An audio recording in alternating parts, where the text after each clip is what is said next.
Shalom Bapak Ibu yang dikasihi dalam nama Tuhan Yesus. Shalom. Shalom. Haleluya, luar biasa. Siang hari ini sungguh luar biasa karena kita pada siang hari ini berkumpul kembali di tempat ini. Kita mau bersama-sama memuji dan memuliakan nama Tuhan kita. Mari kita sebelum memulai ibadah persekutuan doa pada siang hari ini, kita akan memulainya dengan doa. Terima kasih Tuhan, terima kasih Yesus, Kau yang luar biasa. Tuhan, Kau sudah kumpulkan kami anak-anak-Mu tempat ini, di mana kami rindu untuk memuliakan nama-Mu Tuhan pada siang hari ini. Kiranya Roh-Mu hadir tempat ini pada siang hari ini, diam di hati kami masing-masing Tuhan, agar kami fokus terus kepadamu, agar kami pulang nanti Tuhan dari tempat ini kami peroleh sesuatu yang luar biasa daripadamu. Segala kuasa-kuasa gelap, kuasa-kuasa jahat yang mengganggu hati dan pikiran kami Tuhan, kami bersatu hati di dalam nama Yesus. Kau hancurkan, Kau usir Tuhan dari tempat ini. Kau saja yang beracara, yang berkuasa pada persekutuan doa hari ini. Terima kasih Tuhan, terima kasih Yesus. Kaulah yang baik Tuhan. Mari jemaat Tuhan bersama-sama katakan amin. Haleluya. Mari kita siapkan hati kita. Kita mau tenang di hadapannya, karena Dia Yesus yang selalu mendengar, karena Dia Yesus yang selalu mencuri tujuan hati kita. Terima kasih Tuhan.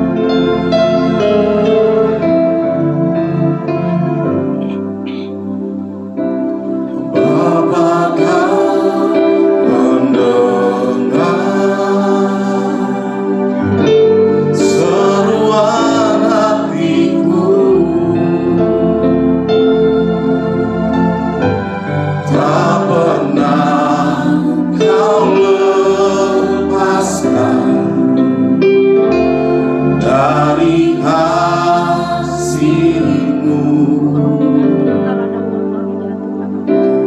Lewat lembah gelap, Kau temani aku. Roh-Mu bekerja selalu untuk kebaikan-Mu.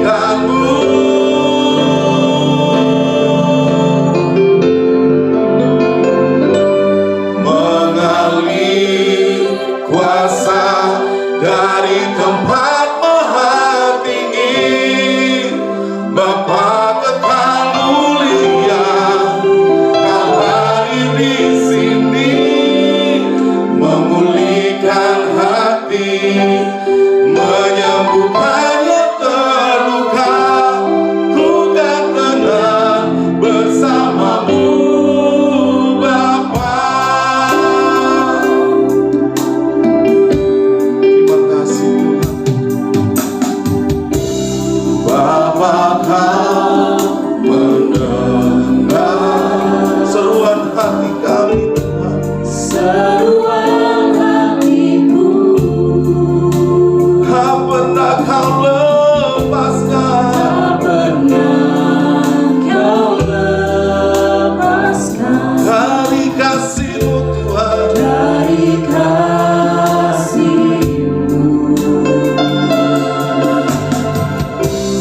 Lewat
hatimu. Serahkan hatimu di hadapan Tuhan. Haleluya. Yes. Sekali lagi katakan firman Tuhan, mengalir kuasa-Mu. Amin.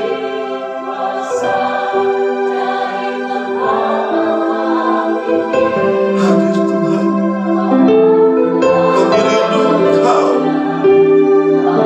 Kami rindu Engkau Tuhan untuk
Bapak Ibu, saya undang semua untuk bangkit berdiri.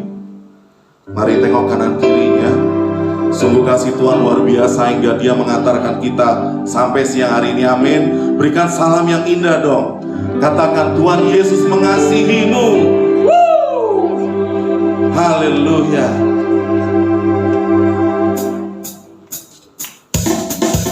Kuasa darahnya Tuhan telah curahkan buat kita. Terima kasih, Kau telah menebus dosa kami.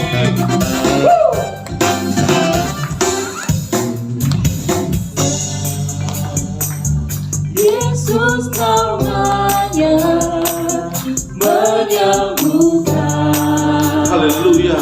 menyucikan, Dahsyat Tuhan. akan mati, Oh, oh, oh, oh. tebus dosaku, Dosa kita. kubur kosong, membuktikan Dia hidup. Sekali lagi anak Allah. Yesus namanya. Yesus namanya Maka Dia menyembuhkan dan menyucikan. Bahkan mati. Tebus dosaku. Kubur kosong. Membuktikan Dia hidup. Sebab Dia hidup. Haleluya. Sebab Dia hidup. Ku takkan gentar. Haleluya. Karena ku tahu yang menang hari esok. Hidup jadi berarti sebab Dia hidup. Sekali lagi, sebab Dia hidup. Ada hari esok. Karena Dia hidup, kami akan gentar.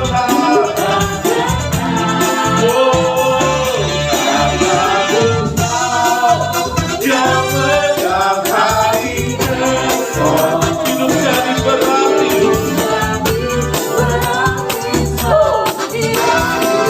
Sekali lagi, hidup jadi berarti.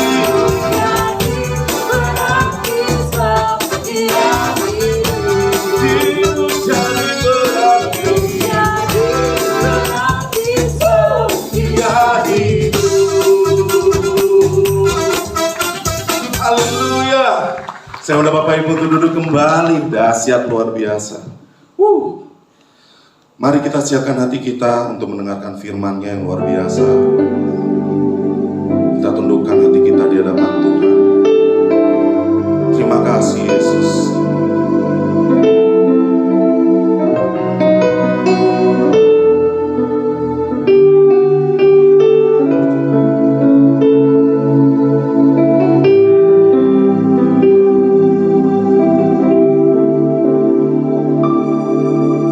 Saat ku masuk ke hadirat-Mu, bawa persembahan ke tempat kudus-Mu.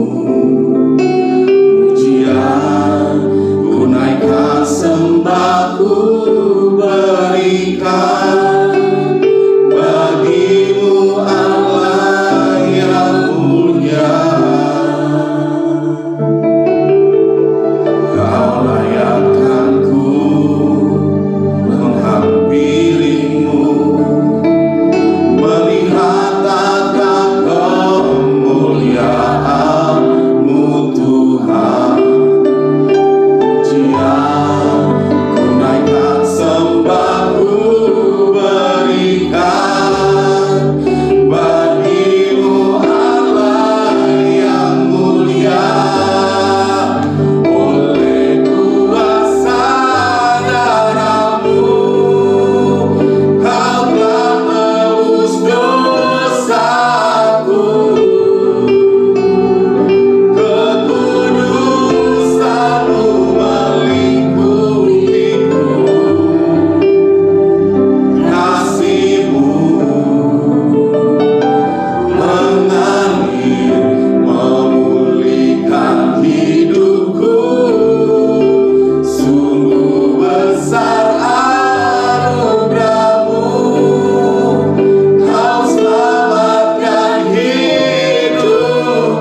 Tuntun jiwa kami pada siang hari ini Bapa. Di tengah-tengah kesibukan kami Bapa, menjalani aktivitas kami, tanggung jawab kami kepada keluarga dan terhadap diri kami. Kami mau memberi waktu yang terbaik di siang hari ini. Bapa, terlebih dahulu ampuni dosa kami, mampukan kami memiliki kecerdasan roh untuk bisa menerima firman-Mu dan melakukannya. Bapa, kami sehati pada hari ini. Kami teringat keluarga Bapak Haritanu Sudibyo, di mana ayah mertua kekasih, ayah dari Ibu Liliana Tanu Sudibyo, yang boleh Tuhan panggil semalam pada pukul 22.30. Bapak, apa yang Kau buat baik adanya.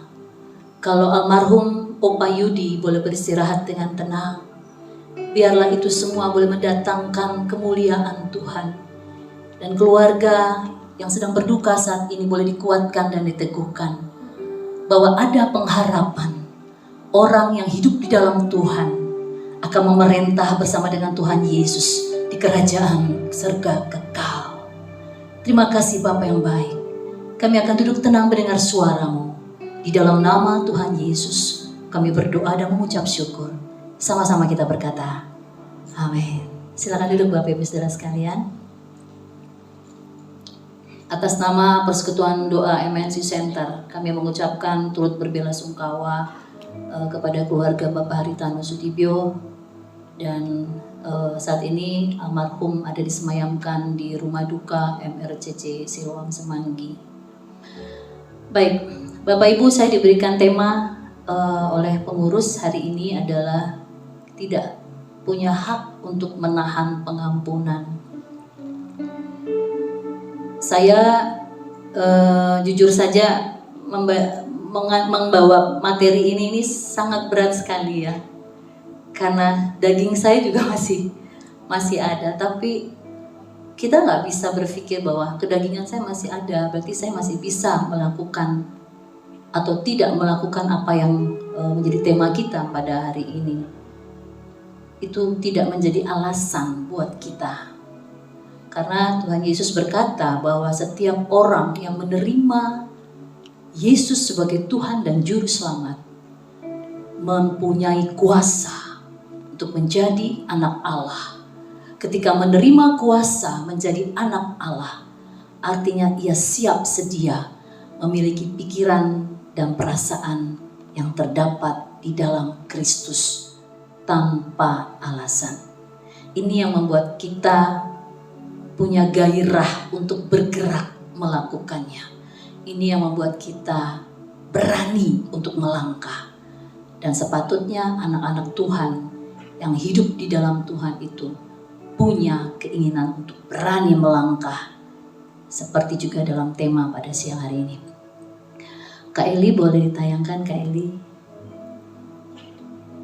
Saya rindu kita membaca firman Tuhan dari Yesaya 53. Boleh tampilkan dulu ya Kak Eli, Yesaya 53-nya ya Kak.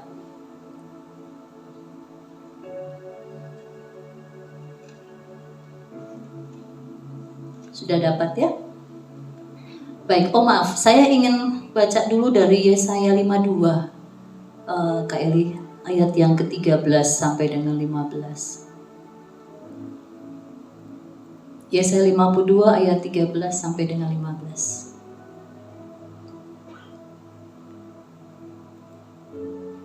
Baik, sambil terlihat Bapak Ibu? Terlihat ya, saya pinggir sedikit kali ya, sound di mana ini? Saya pinggir supaya kita bisa baca sama-sama ya Bapak Ibu ya. Saya akan membacakan yang ganjil, Bapak Ibu membacakan yang genap. Boleh kita bangkit berdiri Bapak Ibu? Terima kasih. Di dalam nama Tuhan Yesus Kristus, demikian firman Tuhan. Hamba Tuhan yang menderita, sesungguhnya hambaku akan berhasil. Ia akan ditinggikan, disanjung, dan dimuliakan.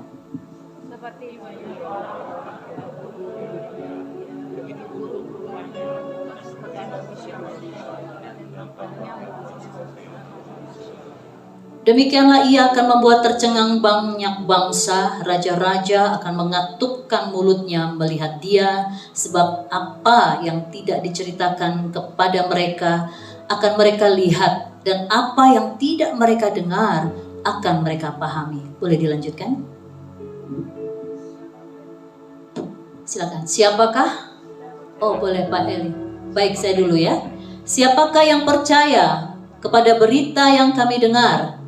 Dan kepada siapakah tangan kekuasaan Tuhan dinyatakan?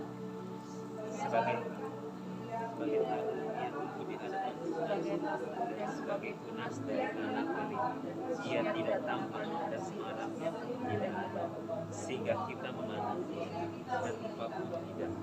Ia dihina dan dihindari orang, seorang yang penuh kesengsaraan dan yang biasa menderita kesakitan. Ia sangat dihina, sehingga orang menutup mukanya terhadap dia, dan bagi kita pun dia tidak masuk hitungan. Tetapi sesungguhnya penyakit kita lah yang ditanggung, dan kesengsaraan kita yang dipikul. Padahal kita mengira dia akan pulang. Tetapi dia tertikam oleh karena pemberontakan kita, dia diremukkan oleh karena kejahatan kita. Ganjaran yang mendatangkan keselamatan bagi kita ditimpakan kepadanya. Dan oleh bilur-bilurnya kita menjadi sembuh. Kita sekalian sesat seperti domba, masing-masing kita menanggung tapi Tuhan telah menyerahkan kepadanya. Dia dianiaya, tetapi dia membiarkan dirinya ditindas dan tidak membuka mulutnya. Seperti anak domba yang dibawa ke pembantaian, seperti induk domba yang keluh di depan orang-orang yang menggunting bulunya, ia tidak membuka mulutnya. Sesudah penahanan dan hukuman ia terangkat, dan tentang hasilnya siapakah yang memberikan? Sungguh ia diutus dari negeri orang-orang terdahulu, dan karena pemberontakan umatku ia diangkat.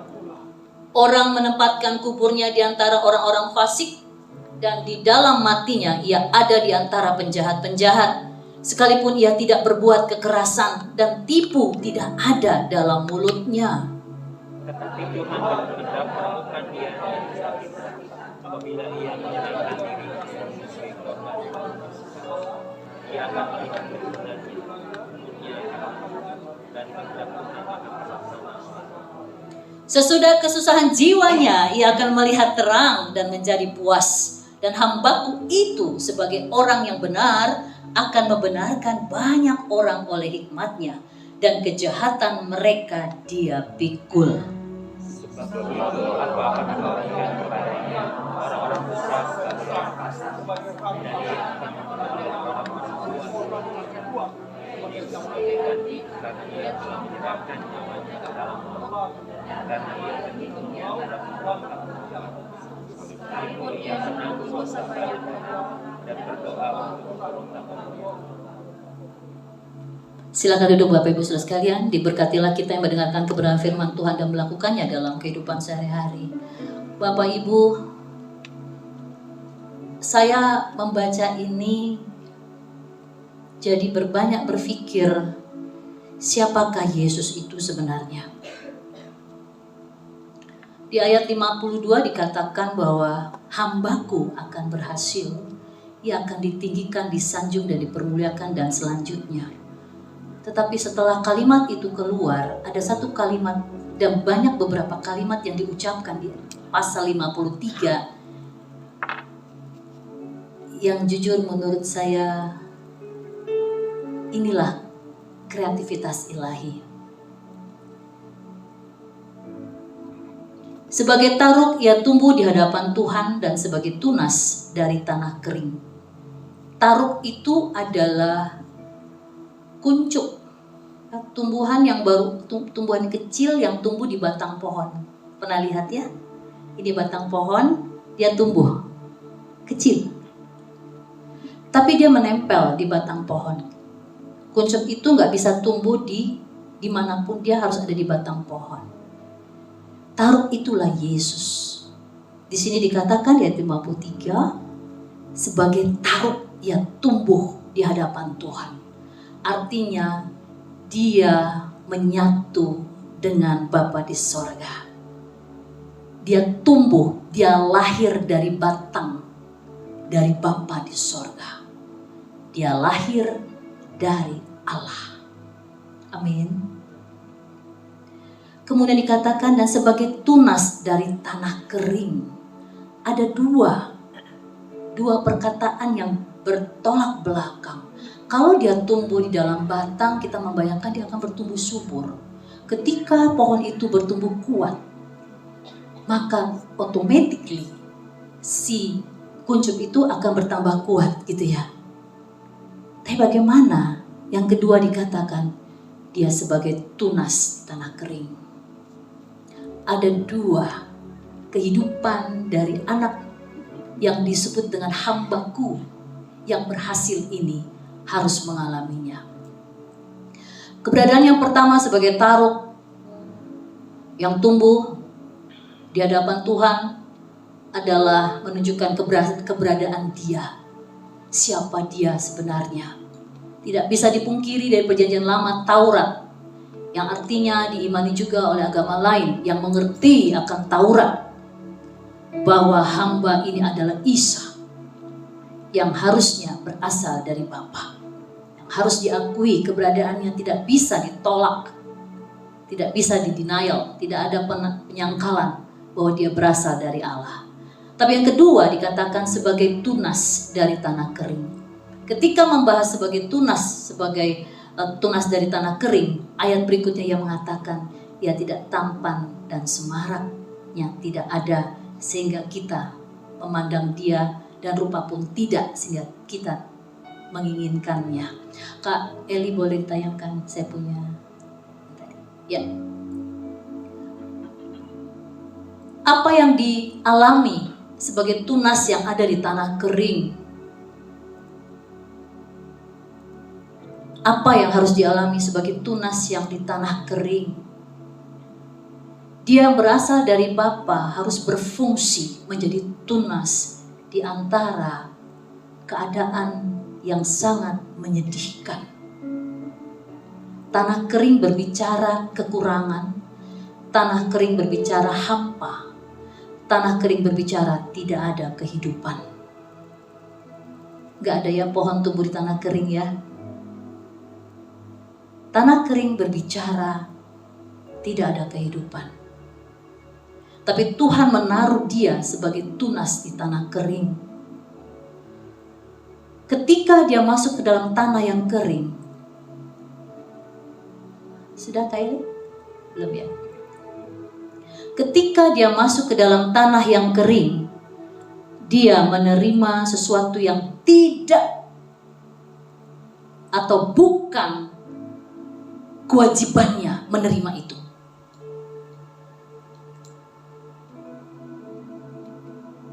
Dia tidak berhak menjalani itu. Tidak berhak. Tapi dalam Yesaya 52 ayat 14-15 tadi kita sudah baca, banyak orang tertegun karena buruk rupanya. Kenapa? Kenapa si tunas yang tumbuh kering ini buruk rupanya? Dia harus menerima segala apa yang dikatakan di sini dari ayat yang ke 2a sampai dengan ayat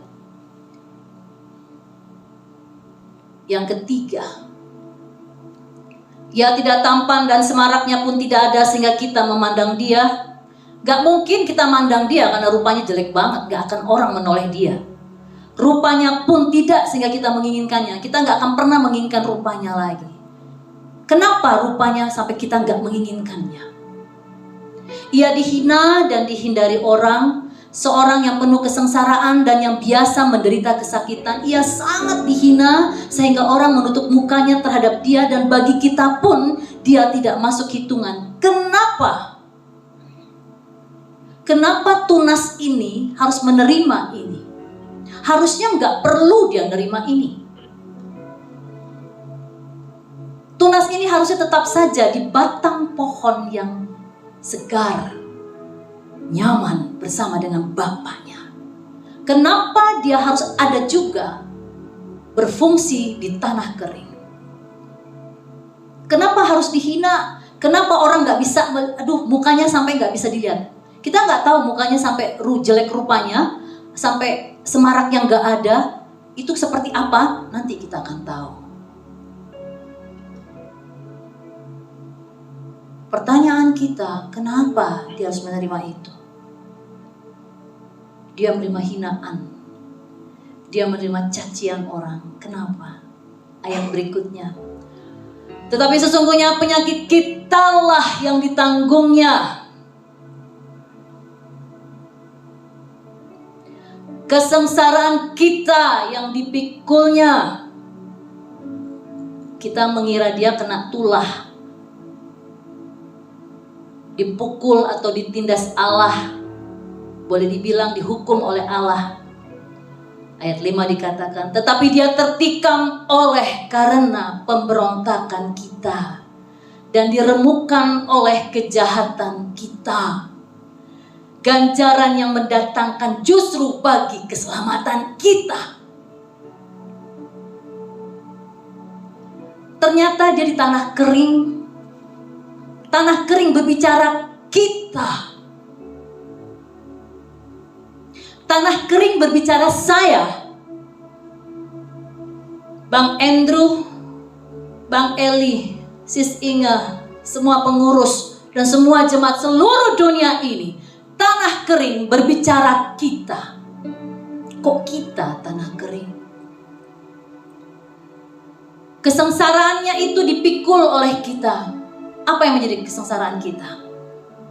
Apa yang menjadi hal yang membuat kita menderita? Sakit penyakit kah? Tapi ada yang lebih penting yang dia tanggung. Karena pemberontakan kita sama Tuhan. Seberapa besar kita berontak sama Tuhan? Seberapa besar kita menolak ajakan Tuhan? Dosa itu ditanggung di ayat ini.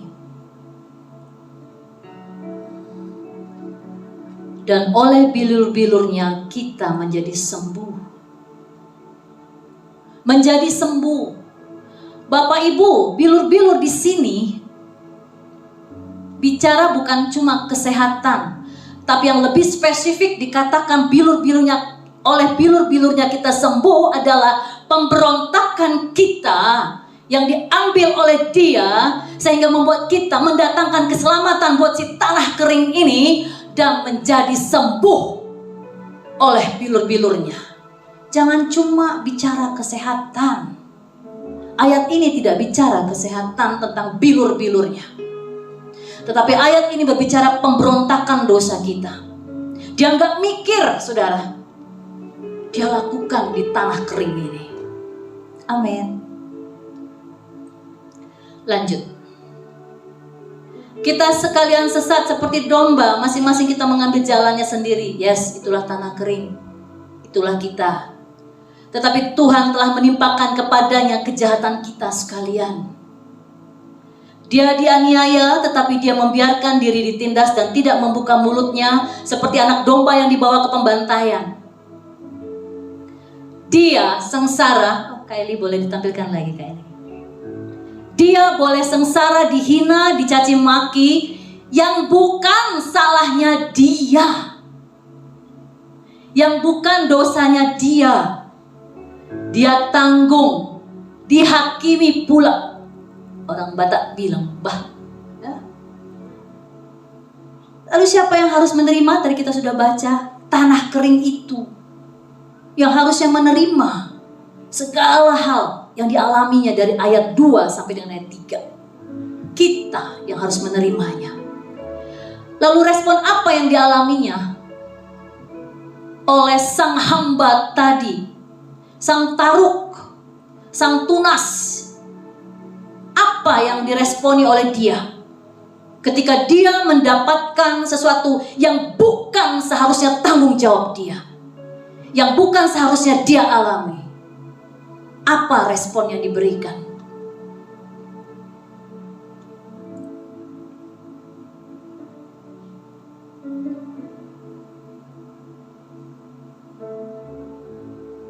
Dia bilang begini loh,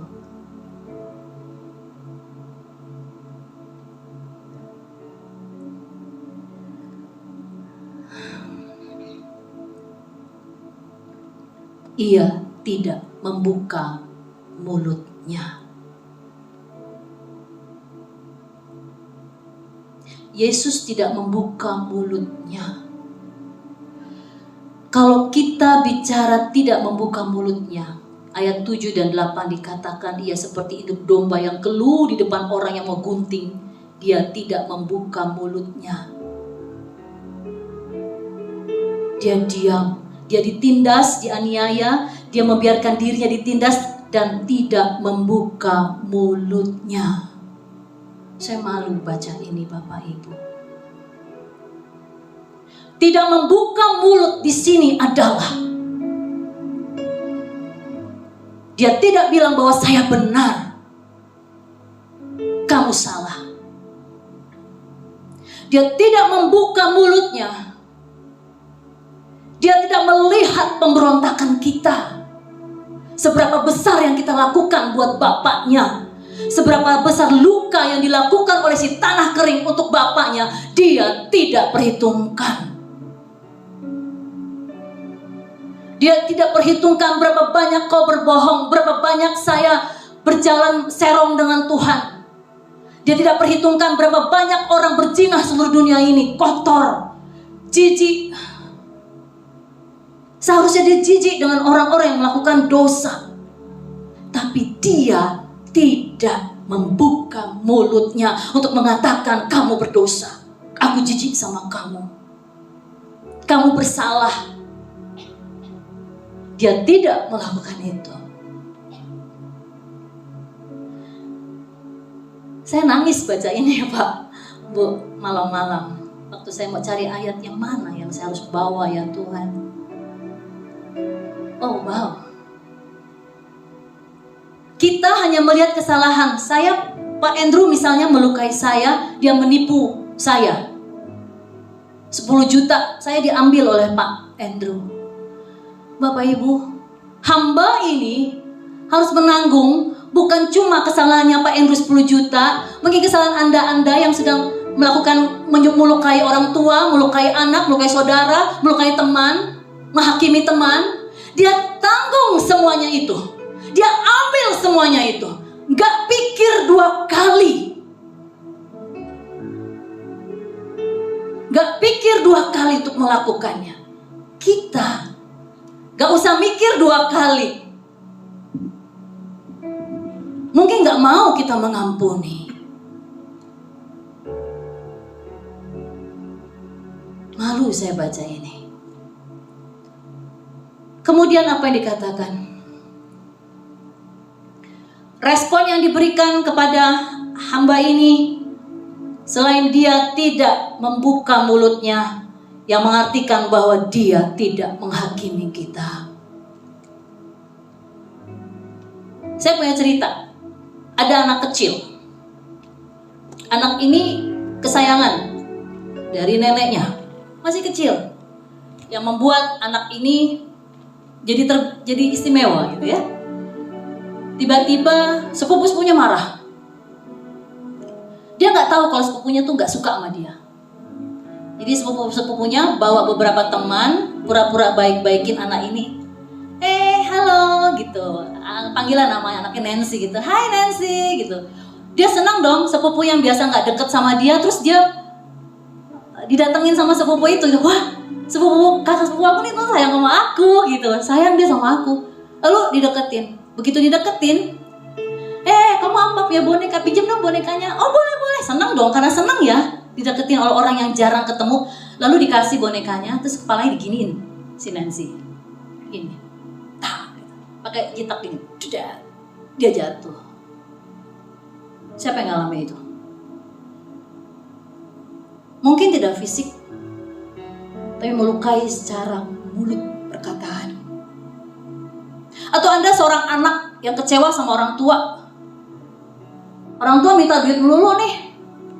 Bentar-bentar duit. Dia gak tahu capeknya gue kerja.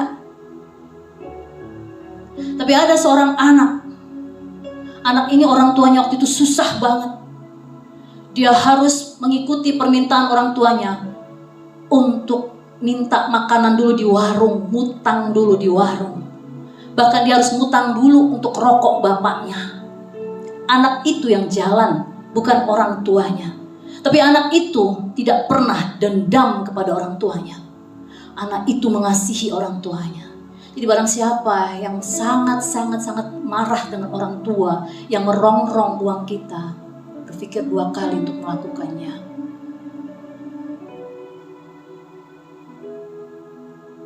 Mungkin ada orang yang dihakimi saat ini. Saya nggak tahu persoalan Anda apa. Saya nggak tahu.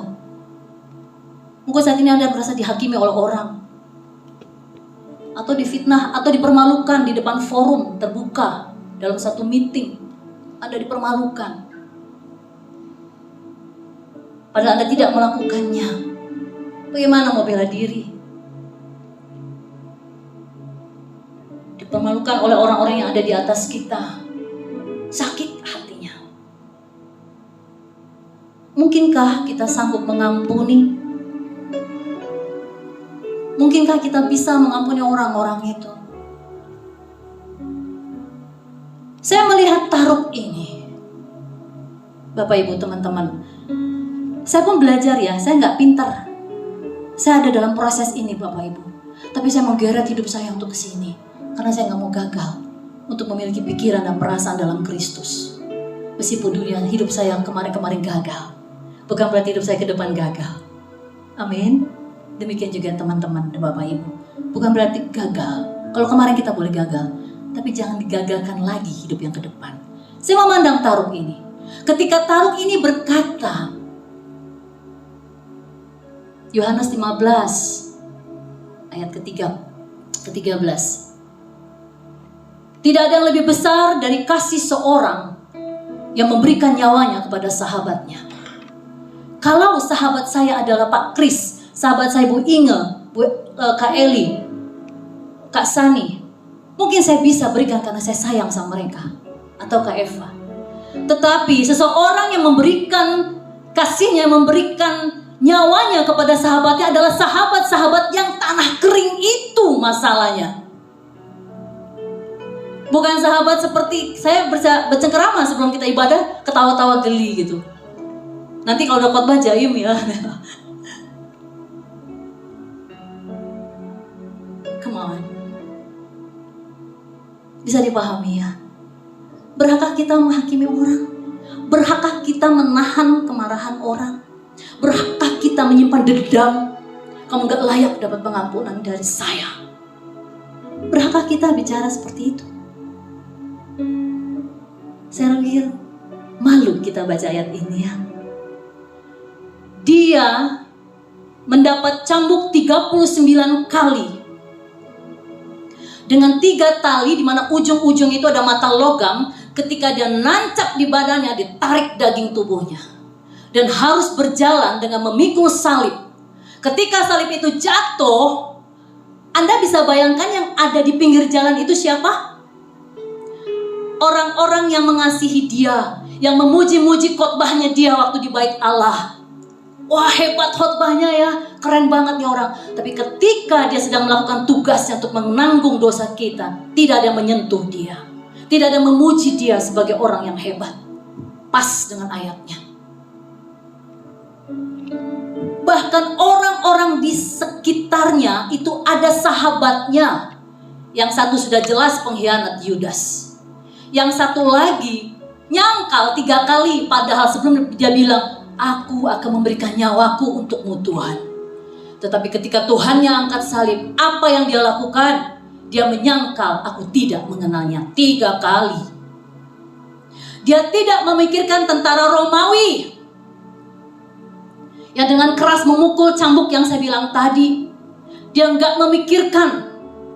Dia nggak memikirkan Pontius Pilatus, pemerintah yang nggak benar, yang membuat dia merasa terancam harus mati di Golgota. Dia tidak mikirin itu.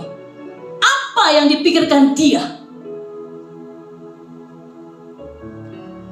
Dia nggak memikirkan rekayasa ahli Taurat, kaum Farisi, nggak mikirin dia. Nggak dimikir rekayasa orang untuk menjatuhkan kita, nggak mikirin dia. Yang dia pikirkan adalah tanah kering.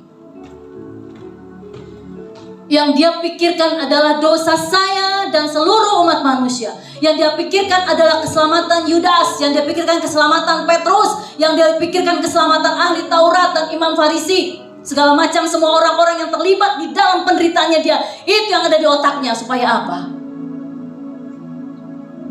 Mendatangkan keselamatan kekal. Berhakkah kita tidak menahan, berhakkah kita menahan pengampunan? Kembali pada diri kita sendiri. Siapa kita? Kita saja ditanggung sama hamba itu. Kita, dosa kita aja ditanggung sama dia. Tanpa kita minta loh. Tanpa nunggu Tuhan ampuni. Tidak, diselesaikan di kayu salib. Gak nunggu kita untuk minta. Apakah kita harus menunggu orang yang melukai kita minta maaf dulu untuk memberi pengampunan? Pantaskah kita melakukan itu? Sementara kita sudah mendapatkan anugerah pengampunan itu dengan darah yang tercurah, dengan kematian yang gak layak, yang tidak terhormat. Di sini dikatakan apa? Orang menempatkan kuburnya di antara orang fasik. Come on. Yang punya masalah. Saya juga punya masalah. Saya pernah dilukai banget dengan orang-orang terdekat, orang paling dekat dalam hidup saya. Saya pernah. Siapa bilang saya dengan Bu Inga tidak pernah berdebat? Kayak orang berantem. Debatnya tentang apa? Debat tentang bagaimana memilih hidup. Bukan debat siapa yang benar, siapa yang salah. Kita pernah debat, boleh tanya Bu Inga. Tetapi ujungnya bukan sakit hati. Ujungnya bukan sakit hati. Tapi ujungnya adalah bagaimana saya bisa memberkati Bu Inga dari perdebatan ini. Pikirkan ke sana. Bagaimana Bu Inga memberkati saya. Dan dengan cepat, tanpa menunggu matahari terbenam, kami berdua mengatakan kita saling minta maaf. Maaf ya, tadi keras ngomongnya. Kebiasaan khotbah, alasan.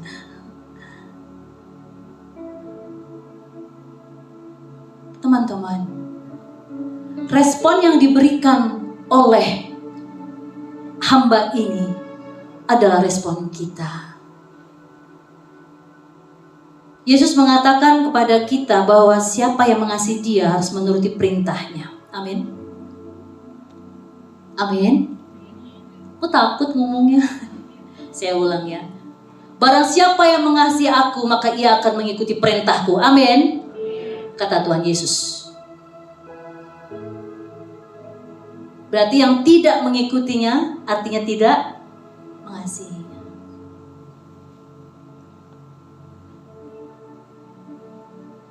Entenglah mengatakan maaf. Ringanlah berkata maaf. Ketika kita berkata maaf, meskipun juga bukan salah kita, tapi ketika kita mengatakan MAAF, sorga bersorak-sorai. Anda sedang membuka pintu sorga dalam kehidupan Anda. Sulit, banyak orang yang mengatakan bahwa saya sulit untuk mengatakan maaf. Kenapa? Karena bukan salah saya. Jelas-jelas bukan salah saya. Lalu salah siapa? Salah orang itu. Lalu orang itu mau diapain? Saya bilang orang itu mau diapain yang salah?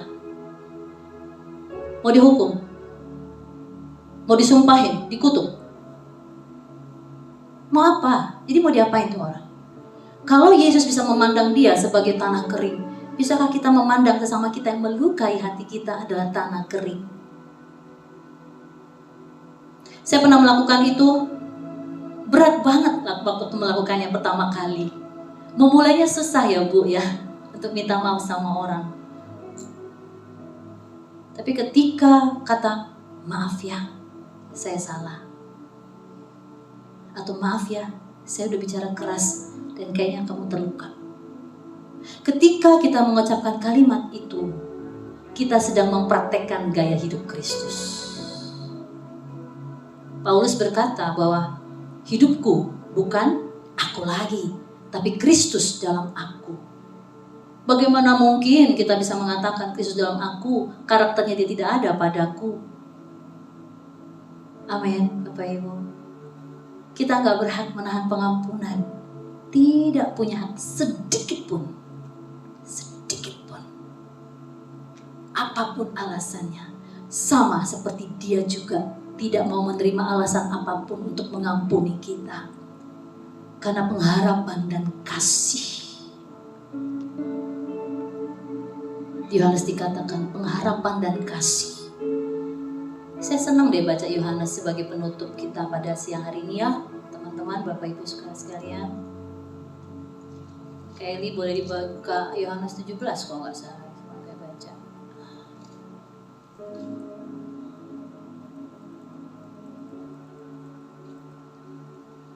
Ya.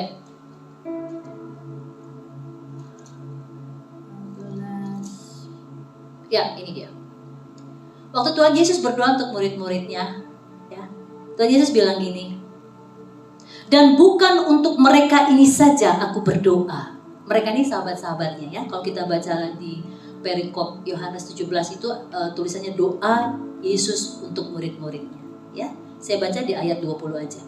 Dan bukan untuk mereka ini saja aku berdoa, tetapi juga untuk orang-orang yang percaya kepadaku oleh pemberitaan mereka, kita, supaya mereka semua menjadi satu, sama seperti Engkau ya Bapa di dalam aku dan aku di dalam Engkau. It's amazing. Agar mereka juga di dalam kita, supaya dunia percaya bahwa Engkaulah yang telah mengutus aku, dan aku telah memberikan kepada mereka kemuliaan yang Engkau berikan kepadaku, kata Tuhan Yesus. Mereka menjadi satu, sama seperti kita adalah satu. Pak, Bu, adakah kerinduan kita untuk menyatu dengan Yesus dan Bapa kelak di kekekalan? Hidup kita enggak di sini, Bapak Ibu.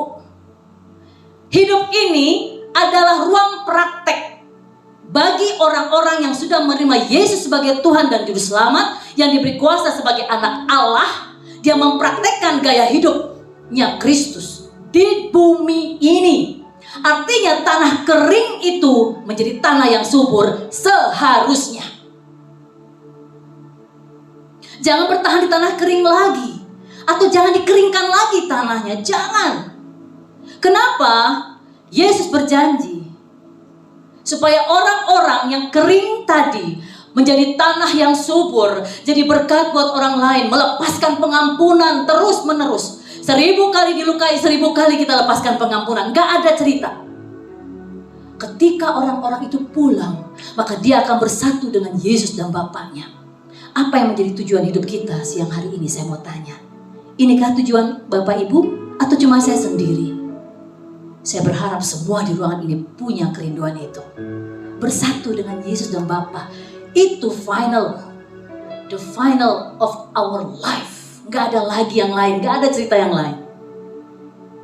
Tapi itu ditentukan dari kita.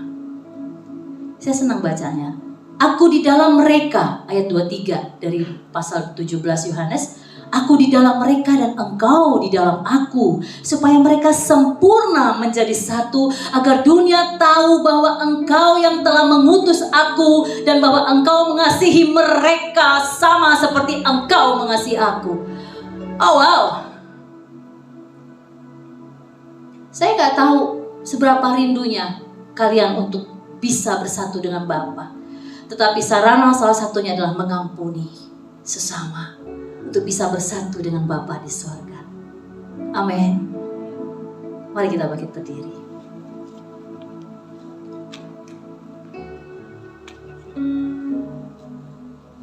Boleh tundukkan kepala dan tutup mata. Saya ingin teman-teman gak usah nengok kiri kanan. Boleh angkat tanganmu teman-teman di hadapan Allah. Siapakah yang masih punya amarah dengan sesama? Siapakah yang masih marah? Siapa yang nggak bisa mengampuni sampai hari ini?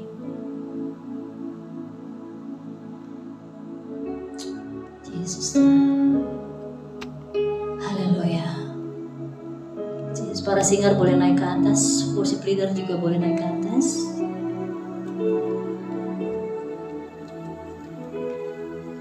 Ketika hatiku telah disakiti, ajarku memberi, hati mengampuni. Ketika hidupku telah dihakimi, ajarku memberi, hati mengasihi. Ketika hidupku telah disakiti, ajar kami Tuhan, ajarku memberi, hati mengampuni. Ketika hidupku telah dihakimi, ajarku memberi, hati mengasihi.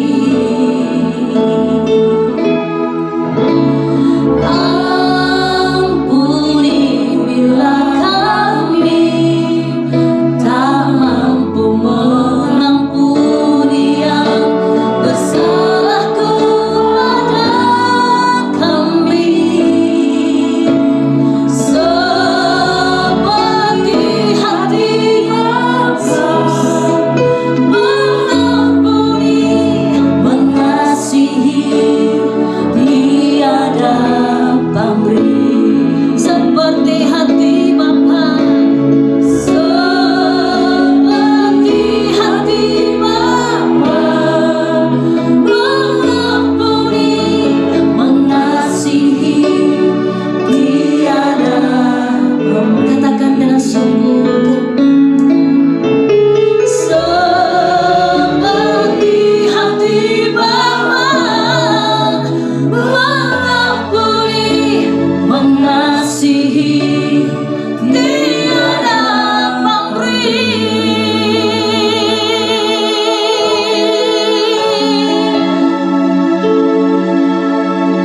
Tidak dihitung dosa kami di hadapan Tuhan, satu pun tidak Kau hitung. Bagaimanakah kami menghitung kesalahan saudara dan sesama kami? Kau hapus semua tanpa alasan. Kau bisa hapus semua dosa kami dengan darah-Mu, dengan kasih dan pengharapan-Mu. Masakan kami gak bisa mengampuni saudara kami sendiri yang melukai hati kami? Bapa, biarlah kami boleh menjadi tanah yang subur. Biarlah kami juga menjadi taruk yang tumbuh di batang Allah, di sumber kebenaran kami, Yesus Kristus. Supaya kami memiliki karakternya, memiliki pikiran perasaan yang terdapat dalam Kristus, serupa dengan Kristus sempurna seperti Bapa di sorga. Sehingga kami boleh menjalani hari-hari kerja kami, hari-hari hidup kami, bergaul dengan atasan kami, dengan sejawat kami, dengan bawahan kami, dengan siapapun di tempat ini. Kami boleh menjadi taruk, kami menjadi tunas di tanah yang kering. Hamba berhenti berbicara, tapi Roh Kudus, ya Allah, ya Roh Kudus, Engkau yang memimpin kami, Engkau yang menolong kami, menyempurnakan kegerakan kami untuk selalu mengampuni setiap orang yang bersalah kepada kami. Di dalam nama Yesus, kami mengucap syukur buat firman-Mu. Yang mengasihi Tuhan sama-sama katakan amin. Silakan duduk Bapak Ibu Saudara sekalian. Terima kasih atas firman yang luar biasa yang disampaikan oleh Ibu Pendeta Glena. Tuhan Yesus berkati dan kiranya firman-Nya menjadi rema dalam kehidupan kita. Dan kita akan memberikan persembahan, dan sebelumnya kita berdoa. Terima kasih Tuhan, terima kasih Kau yang baik. Dan sebentar kami akan memberikan persembahan yang terbaik untuk kemuliaan nama-Mu Tuhan. Kiranya persembahan ini tentunya berguna untuk pembangunan persekutuan doamu di tempat ini. Kalau yang baik itu hanya dan namamu saja kami ucap syukur, haleluya, amin. Dan kita akan melihat pengumuman di siang hari ini. Pengumuman PDMNC Center untuk doa pagi diadakan setiap hari Senin jam 8 pagi melalui Zoom, dan PIC-nya ada Bapak Stephen dan Ibu Eva. Kemudian kita akan ada untuk ibadah Jumat ya di bulan April 2023. Tema pada bulan April adalah salib hina yang mengubah dunia. Untuk tanggal 7 April, PD akan off karena libur untuk Jumat Agung. Kemudian 14 April 2023, pembicaranya Bapak Pendeta Henry Salakparang. Dan tanggal 21 April kita juga akan libur karena cuti bersama Idul Fitri. Dan nanti ibadah akan dilanjutkan kembali pada tanggal 28 April 2023 dengan pembicara Bapak Vincent Hilliard. Untuk laporan kas persembahan, untuk PIC Diakonia di sini ada Ibu Winda dan Bapak Ruben.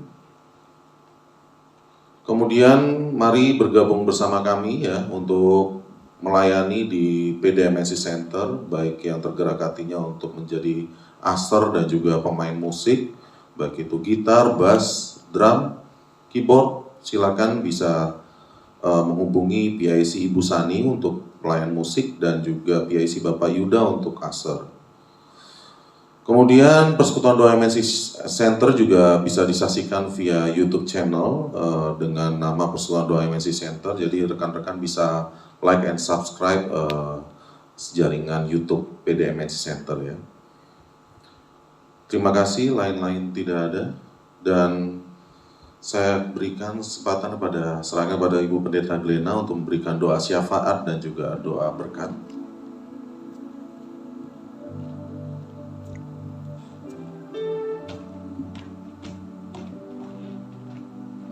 Mari kita bangkit berdiri.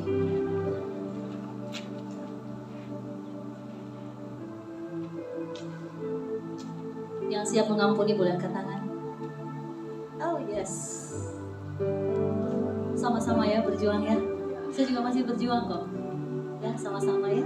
Kita harus menang. Tundukkan kepala.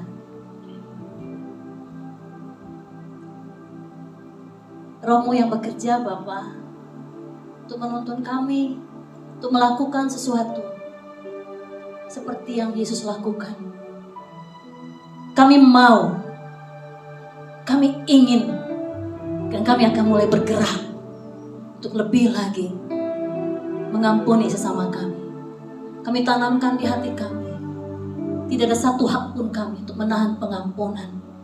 Tidak ada satu hak pun dari kami. Karena Yesus sudah menunjukkannya kepada kami. Bapa mengajar kami melalui Tuhan Yesus. Biarlah apa yang menjadi keinginan kami adalah keinginan Bapa. Terus pegang tangan kami di dalam perusahaan ini. Dengan jabatan, posisi kami masing-masing. Satu demi satu Tuhan tuntun seluruh karyawan MNC Group yang bekerja di tempat ini. Biarlah mereka boleh berjalan bersama dengan Tuhan. Engkau topang mereka. Engkau bebat luka hati kalau memang ada. Dan Engkau berikan mereka kekuatan untuk terus menjadi tanah yang subur. Dan mereka boleh menjadi berkat dimanapun mereka berada. Khususnya hamba-hambamu yang hadir pada siang hari ini.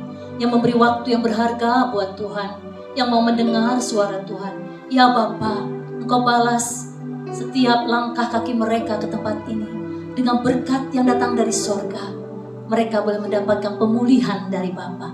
Kami berdoa untuk Bapak Hari Tanu Sudibyo bersama dengan Ibu Liliana Tanu Sudibyo, bersama dengan anak-anak, menantu, cucu, dan seluruh jajaran MNC Group. Kiranya pemimpin-pemimpin kami adalah pemimpin yang takut akan Tuhan, yang berjalan menurut pimpinan Roh Kudus, sehingga perusahaan ini boleh berjalan di dalam Tuhan dan semakin hari memancarkan kemuliaan-Mu. Setiap orang yang menyentuh MNC akan diberkati. Mendoakan juga pemimpin bangsa kami, dari Bapak Presiden hingga jajarannya yang di bawah. Tuhan urapi, Tuhan tolong. Berikan marifat bagi hamba-hamba-Mu untuk mengerjakan pemerintahan ini sesuai dengan kehendak Bapa. Ampuni hamba-hamba-Mu yang melakukan cacat dan celah. sehingga mereka boleh mendatangkan hormat dan kemuliaan bagi Tuhan di tengah-tengah bangsa ini. PDMNC Center hamba taruh dalam tangan Tuhan. Pak Kris, Sis Eva, Sis Tina, kekasih hamba, Sis Inga, Kak Sani, dan semua pengurus yang ada, Pak Timo, Pak Ibu Maria, juga Kak Winda, siapapun yang bertugas yang mohon maaf tidak bisa disebutkan.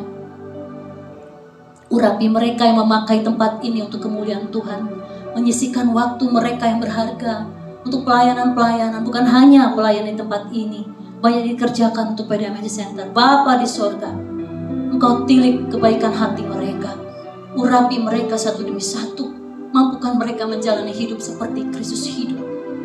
Terima kasih Bapa yang baik. Kami serahkan tubuh, jiwa, roh kami ke dalam tangan pengasihan Tuhan. Ya Elohim Yahweh yang kami hidup, biarlah kami ada di dalam tangan perkenanan-Mu. Apa yang kami buat, kami katakan, sungguh menyenangkan hati Bapa di sorga. Dan pada akhirnya, urapan juga Allah terjadi bagi hamba-hamba yang melayani di tempat ini, hari ini dan seterusnya. Setiap para singer yang melayani, pemusik, para pemuji, bahkan pembicara-pembicara yang ada di tempat ini, kami berdoa sepakat di dalam nama Yesus, mereka akan semakin diberkati dan diurapi.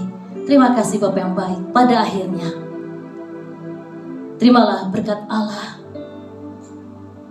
damai sejahtera kasih karunia yang datang dari Elohim Yahweh, Allahnya Abraham, Ishak dan Yakub, Allah Bapa, persekutuan yang indah dan mencerminkan karakternya bagi kita, yaitu karakter Kristus, di mana kita memiliki pikiran dan perasaan dan kehendaknya, serta penyertaan Roh Kudus yang menuntun kita untuk semakin sempurna menjadi Kristus, menyertai saya, saudara sekalian dan keluarga kita di dalam nama Tuhan Yesus. Sampai Maranatha, Tuhan Yesus datang kedua kali.